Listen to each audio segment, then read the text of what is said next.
خواہش پر غالب آنا فرشتوں کی صفت ہے اور خواہش سے مغلوب ہونا جانوروں کی۔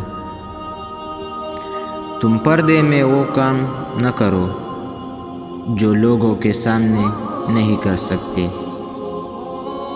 صبر کی کڑواہٹ، علم کی مٹاس اور عمل کی سختی وہ دوا ہے جس سے دل کی ہر بیماری کا علاج ہو سکتا ہے۔ کسی کی پہچان علم سے نہیں ہوتی بلکہ ادب سے ہوتی ہے، کیونکہ علم تو ابلیس کے پاس بھی تھا لیکن وہ ادب سے محروم تھے۔ میرے رب کی محبت کا انداز بھی نرالا ہے، سب کچھ دے کر بھی کہتے ہیں ہے کوئی مانگنے والا۔ نماز میں دل کی حاضری کی تدبیر یہ ہے کہ الفاظ کے معنی پر خیال رکھے۔